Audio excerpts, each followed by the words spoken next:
Hey there, everybody. We're going to go ahead and dive into our next little JavaScript example here.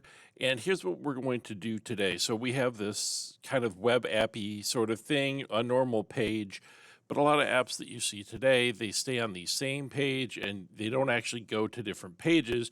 They just essentially replace the main content of this area right here where I have content box. So basically what happens is you stay on the same page and you can just see the content change when you click one of the buttons over on the left side. This is this is one of the ways that I do the left navigation thing as well, because I think that this is one of the better ways to do it, and it makes it so you don't have to have annoying pages with 20 billion memos. It has its downsides as well, but hey, let's go for it right now. So the first thing you're going to do is you're going to grab your skeleton from Google Classroom. Just go ahead and make sure you don't overcopy. Just start from the top, obviously, and get down to the closing HTML tag. Make sure that you don't copy extra. Google Classroom is like that. It'll make it super weird for you. So then you're going to go and do a new file, paste it in, and save it as, we're going to save this as JS body. .html. All right, there we go. And there we go. Our stuff is set to go. Title of the page, JavaScript replace body.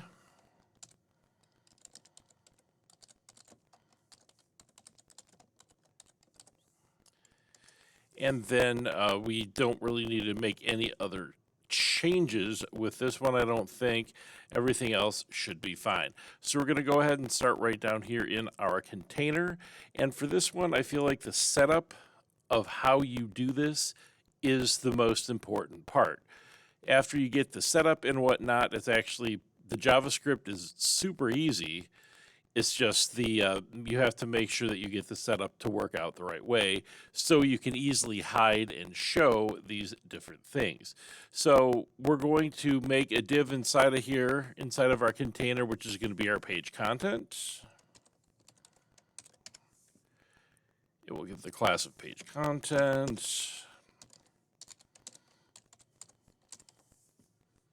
And then inside of our page content, we're going to divide our page. And we're going to make our div with a class of left and a div with a class of right.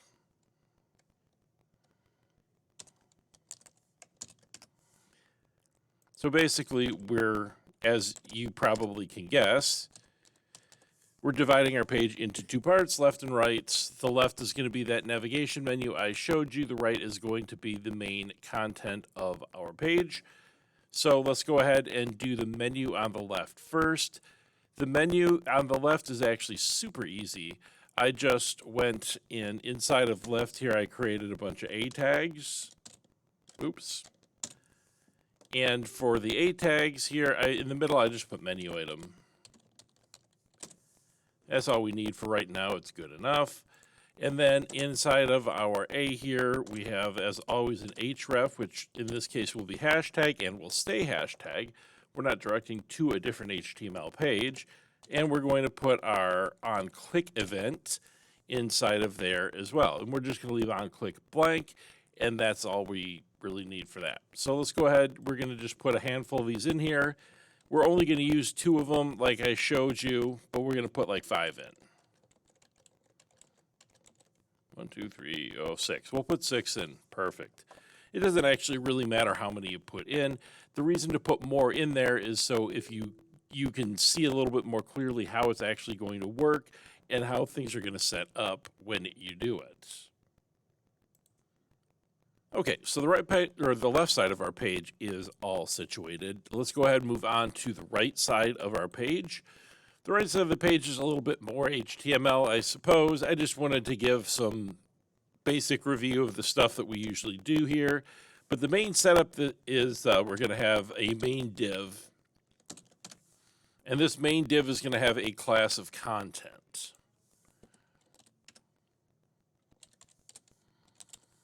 Oops, C-O-N-T-E-N-T. And then with our content div, we are, all right, so we have our main content div here, and we're going to give this div an ID as well of content1. And then in the other we're going to have two parts for this one. There's no reason to do too much more. We're just going to show how this works. We're going to have the same sort of setup, and we're going to have that be content2. Class stays the same.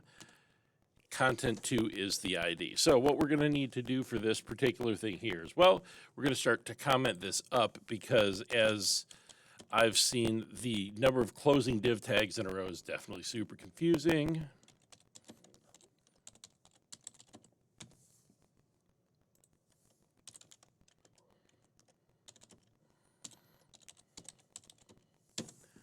So there we go. Everything is kind of labeled as to where it should go.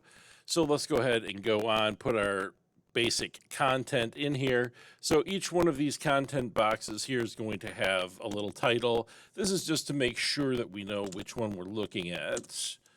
And we're just going to have this be content box. In this case, it will be number 1, and the other one will be number 2. Very creatively named, I know. What can I say? All right, so inside of our first content box here, we're going to put a couple of divs. We're just going to do a couple of cards as we've done before. So we'll just go ahead and do a div with a class of card.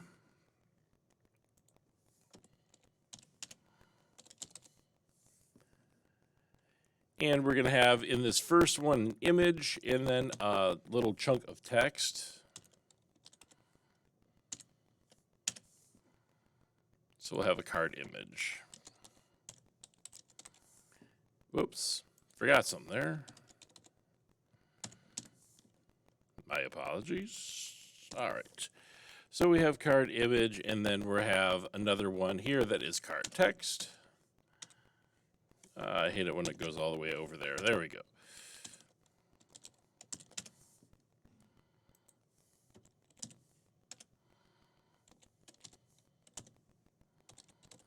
And we will go ahead and for our actual card here, we're going to comment this up. So you can already see the div tags all in a row.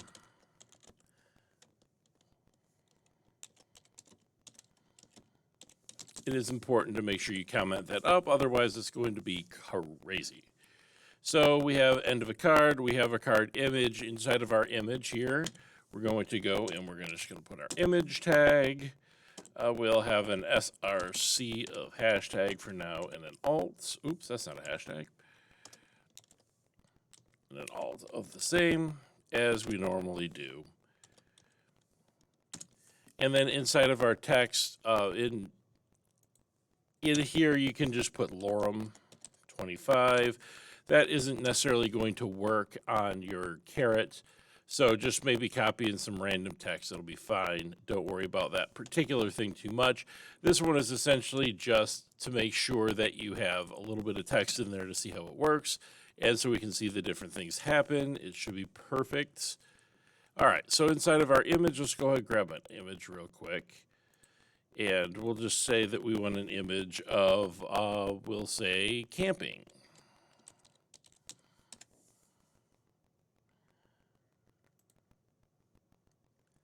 So I'm going to pick something that's kind of like a square one here. Oh, look, Nova Scotia looks pretty, doesn't it? So we're going to, in this case, copy the image address. And we're just going to go ahead and pop that into our VS Code. And this seems like it would be a really good time to preview and see what we have going on for now. And at this point of the preview, you should make sure that your image works. You have your menu items that pop up and then just random content stuff here. It should be fine. As long as the image works, really, you're probably in good shape. So let's go ahead and continue. And let's go ahead for this card. We're going to want to put 2 cards in there. So just go ahead and copy this card a second time. Oops, this is why we comment, right? Make sure you copy to the comment that says end of card, and make sure that this card goes inside of content box 1, but after your other card, just like that. So then what we're going to do for the other one is just go ahead and grab some card text real quick, the whole card text div. And in the other content box here, we're going to do the same sort of a setup that we had, where we're going to do a div. We're going to put the class of card onto it. And then essentially all we need inside of this card is the card text. That way it looks different. You can really easily see the card change. And then that's all we really need. We want to make sure that we do end of card real quick.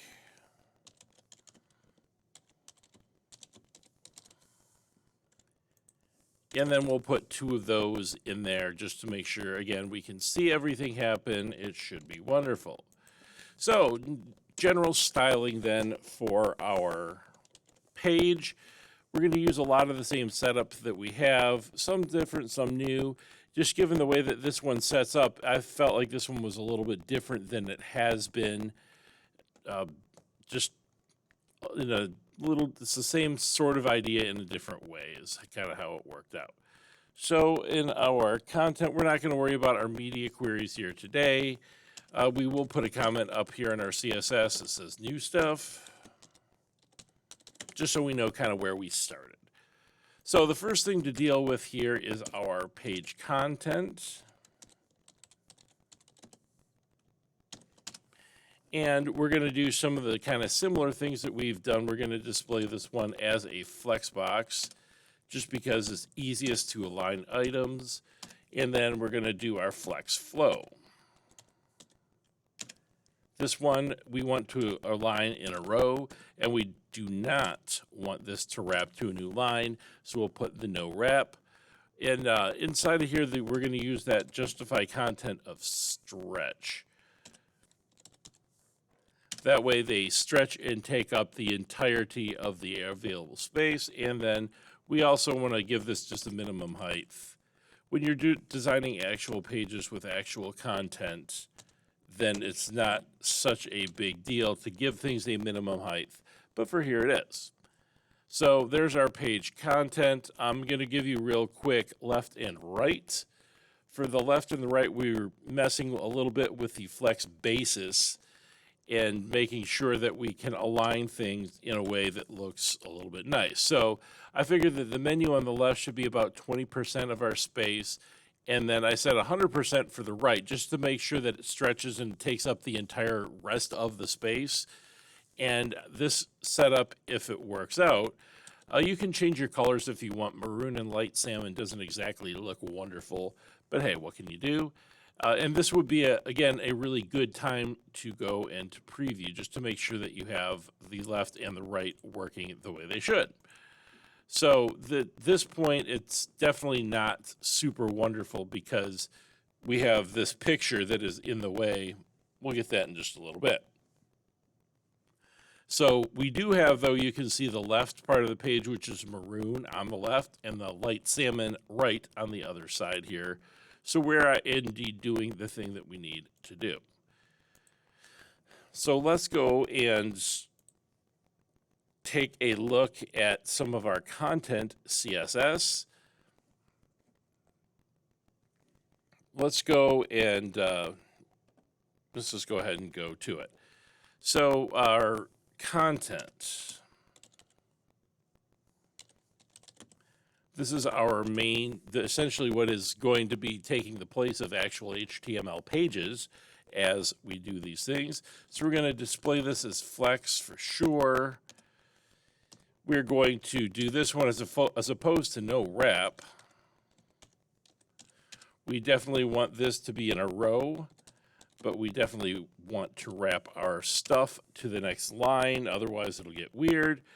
I like in this sort of a situation to justify the content to the center. I just like the way that looks.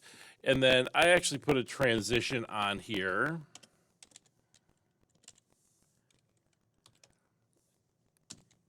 So for half a second, and then we want to do the ease. I'm not super certain, to be honest with you, that that worked, but that's okay. We'll just leave it on there right now because I don't think when I did this, I'm not changing the content. I'm just changing, I don't know. We'll see. We'll double check. So the next couple things are just some basics. We're going to deal with our H2 and our card. So here's just some basic CSS for our H2 and for our card. Nothing out of the ordinary for this particular stuff, except for we want the H2 to be a width of 100%, just because when we go for the flex box, it by default would then be in line with everything else, and we definitely don't want that.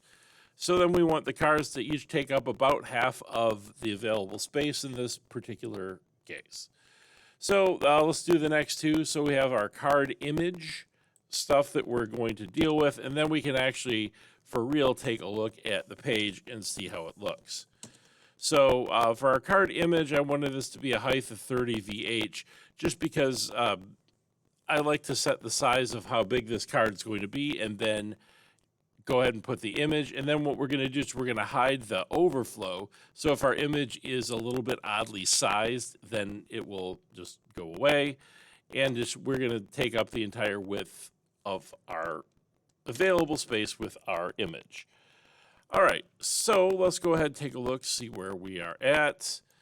And what you see is a very, very substantial difference. We've taken and just with essentially it really comes down to the image size. If we can control that, then everything is much better. So the last thing well, we have a couple more things to deal with, I guess, but the last one pretty much on the right side here is our text, which looks kind of garbagey. So let's go ahead and do a little CSS for the card text. And I'll just give you that one as well. So this is just kind of our standard stuff. I might recommend something other than Dodger Blue. I think it's a cool color name that looks kind of obnoxious, but hey, whatever, right? So with our card text edited, we should then go and you should see our card text down on there with the Dodger Blue or whatever you chose. So now you can see content box 1, we have our 2 pictures. Contents box 2, which is still visible at this point in time, we have our 2 without the picture. So there we go. So let's go ahead and then do a little bit of CSS for our left side. And I think I'll just give you that. It's all kind of standard sort of stuff where we just use the left side as our flex box setup. So for our left side,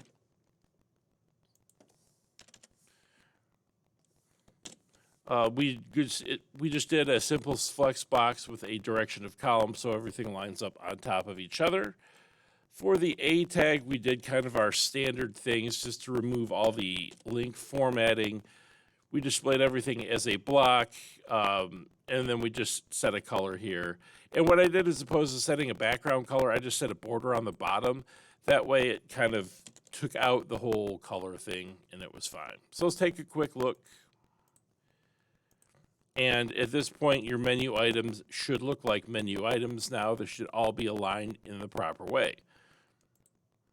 So the last little bit of CSS for that is, as you probably guessed, the hover. And so I just, as I usually do, just change the background color and the text color to make the hover work out. And there we go. So our menu is now working. Everything's good. Now we just need 2 additional classes at here. And we'll just put a comment here, classes for JavaScript. We'll put JS because Y type. So that we're going to use the 2 same classes that we used before, the class of hide and the class of show. Oops, I should put them where they go.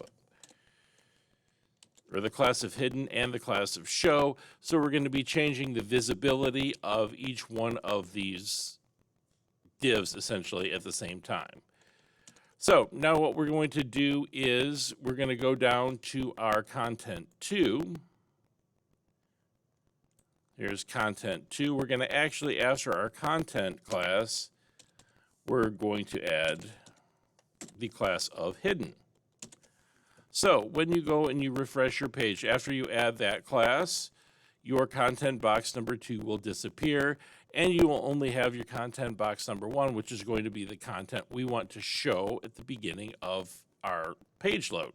So whenever you load it, this is going to be the thing you see first. Now the JavaScript portion of this is relatively simple, hopefully. So let's go ahead and go down to the bottom of the page here after our footer and put our script tags on here. And what we're going to do is just create a function. I'm going to call this swap content.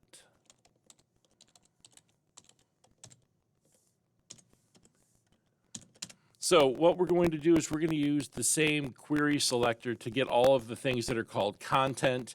And this works really nicely, actually. It doesn't matter if you have 2 or 200 divs on the page, then it will indeed work the same way.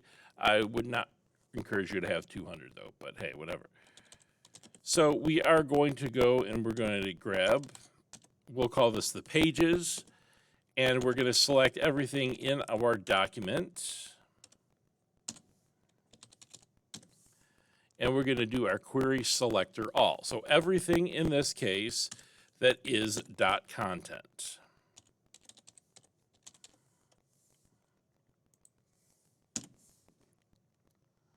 I'm going to get rid of the side page there, it's easier.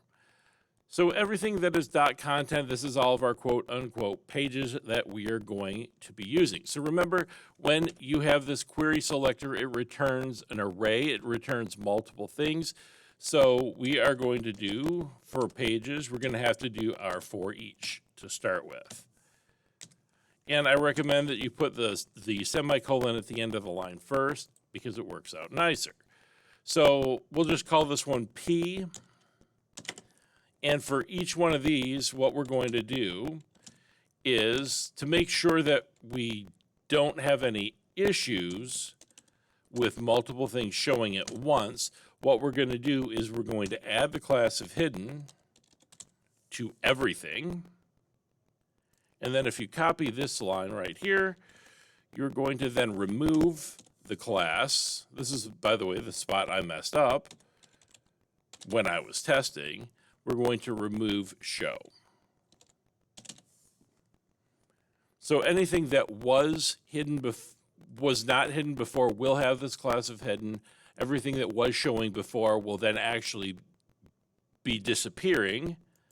And then what we're going to do is for a specific page.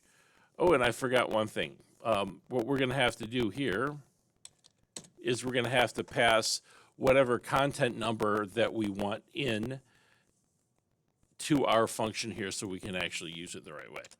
So for our pages, in this case, remember we use our square brackets. That indicates that we're going to be referring to a specific index, a specific one of the pages. In this case, it's going to be whatever our number is minus 1. And I'll show you why that is in a little bit. So what we're going to first have to do is we're going to remove our hidden class. And it should not be dot hidden, my apologies.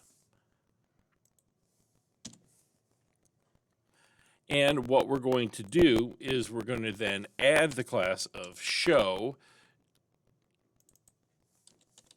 to this specific one.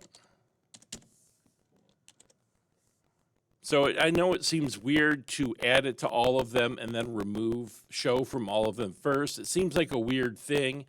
But this is really the only way to ensure that you're going to just display one of them and not multiple things. So here's where we're at. We have our swap content function. Go ahead and copy that. So what we're going to do then is we're going to go up into our buttons here. And what we're going to do in the on click is for this one, we want to show content number 1.